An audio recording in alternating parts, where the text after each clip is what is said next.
Hello everyone, welcome back to another video of mine. Today we are discussing the potential prequel, yes, prequel, of Jurassic Park that could be starting work very soon. Now before I get into this video, I do want to urge you guys to press that subscribe button as we do get closer to 50,000 subscribers, and also to let you guys know that the current stage that this pitch, shall we say, is currently in is a extremely early stage, so don't take this with any solid confirmation that this is going to happen. This is merely just a pitch to, Universal to say, look, this is what we want, this is what we can do, how do you feel about this? And hopefully Universal can take into consideration and maybe produce another TV series regarding Jurassic World. So late last night, about 1 AM, 2 AM my time, it popped up by Jurassic Outpost, which is very reliable now considering they work with Jurassic World and Universal, but they posted an article saying how independent writers pitch a John Hammond prequel story, and it goes as follows.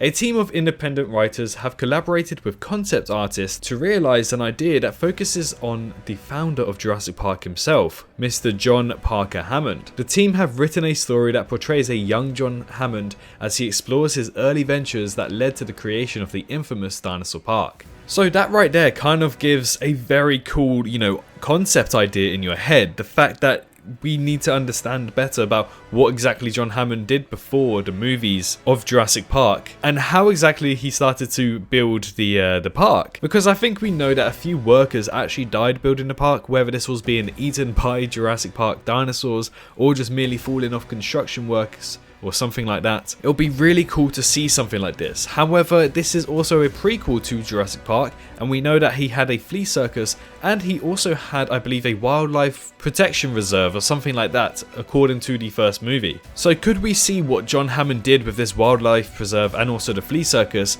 beforehand as well? However, we do actually have a really good synopsis right here. In the beginning, when Jurassic Park was first published over 30 years ago, no one could have predicted this science fiction adventure novel would spawn a multi-billion-dollar franchise with 6 feature films, a cartoon, comic books, and video games, with enough merchandise to please any 10-year-old. However, while audiences have learned more about the central figures in the original film and enjoyed additions to the cast of characters in the preceding years, the audience has never really learned much more about the man behind the park, John Hammond.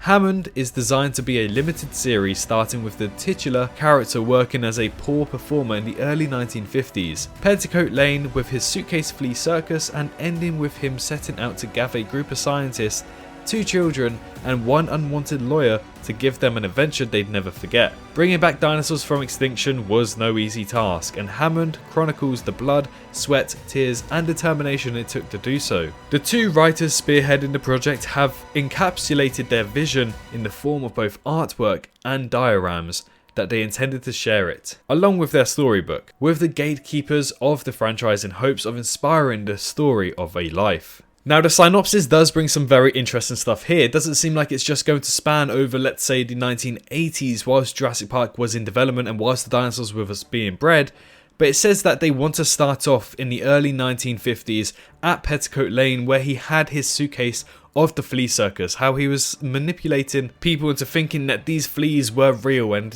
he started to believe maybe he can build something better, so he moved into doing a wildlife sanctuary preserve for these animals of our nature. But later I believe he may actually have wanted to create something that only could have manipulated him to think it could have worked, as in Jurassic Park. By the way, if you hear any banging sounds, I do apologise about that. My neighbours are being very loud today. But yes, this is a really cool concept idea and a really good pitch, may I just say, because I think loads of people would agree that they would love to see a Hammond series. So this could start in the 1950s, continue into episode 3 or 4 in the 1960s, episode 5 or 6 could be the 1970s, and then episode 8 to 10 could be the 1980s, and then flows perfectly into Jurassic Park. Now I am slightly worried about this because, Richard Attenborough was absolutely incredible at creating the John Hammond character, and I don't really think anybody of today's stature or even the future stature and the population could even come close to what Richard Attenborough was able to do. So unfortunately he has passed since Jurassic Park, and I don't even think he got to see Jurassic World. So finding an actor to represent what Richard Attenborough was able to do is going to be very difficult indeed, but if somebody can do it, go ahead. However, not only the synopsis do we actually have some really cool images. So the first image that you probably have already seen was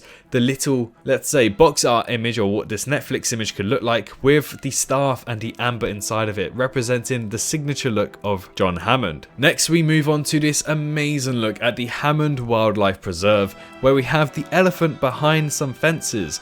And may we just say that the Wildlife Preserve reminisces very similar of the Jurassic Park gates and fences.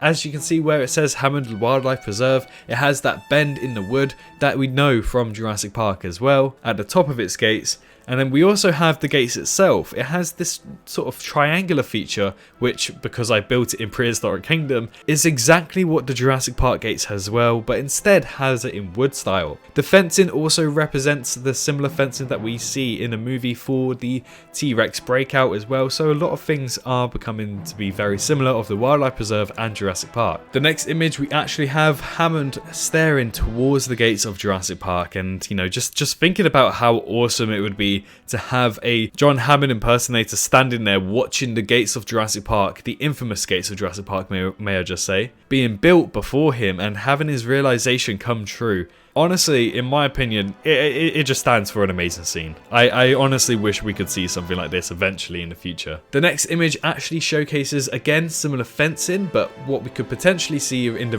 Wildlife Park series, or episode shall I say, is the somewhat big cat, I don't know if that's a leopard, tiger or a lioness, doing a very threatening display towards the elephant, which is also doing the same thing. Now, it would be amazing to see how John Hammond looked after these animals, because the way that the dinosaurs were looked after can definitely contrast to how hard it is to contain dinosaurs versus how easy it is to contain modern day animals, and hopefully that contrasts very well in the series. And next up, probably one of my favourite things here is the Tyrannosaurus Rex paddock. You can see on the left hand side how the trees dip into the gap and the massive fall that we know of for the T-Rex paddock, and we also see the infamous gates and the T-Rex itself standing before them. Now, honestly, I really hope that the series doesn't just stop with the building of the Jurassic Park gates. I hope it continues and we can see something where John Hammond goes to imprint on all of these dinosaurs, and we can see Rexy herself being born for the first time on screen, because we haven't seen anything of the sort. The first time we saw of her was 1993, and I think she was bred in 1989. So that's why in the 80s I would love to have a series dedicated to that. And to finalize, it says, if handled correctly, is a prequel series or movie focusing on the legendary character of John Hammond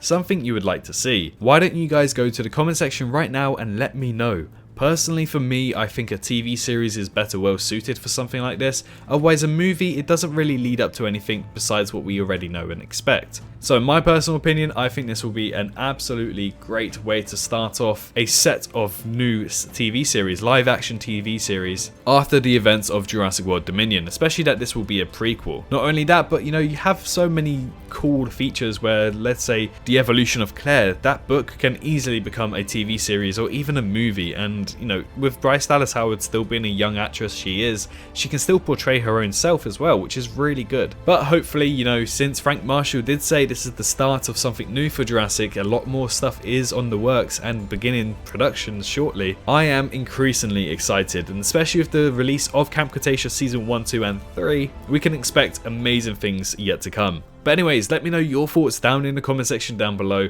and would you personally love a series or a movie about John Parker Hammond? But in the meantime, I hope you guys enjoyed. Like, comment and subscribe, all of that good stuff, and I'll see you all in the next one. Bye bye. Hello, hi, you. Did you enjoy the video? Just a little reminder to press that like button and also subscribe. I just want to thank my Patreons for this month on screen right here, as giving me that little extra support really does go a long way. But anyways, I hope you guys have an amazing rest of your day.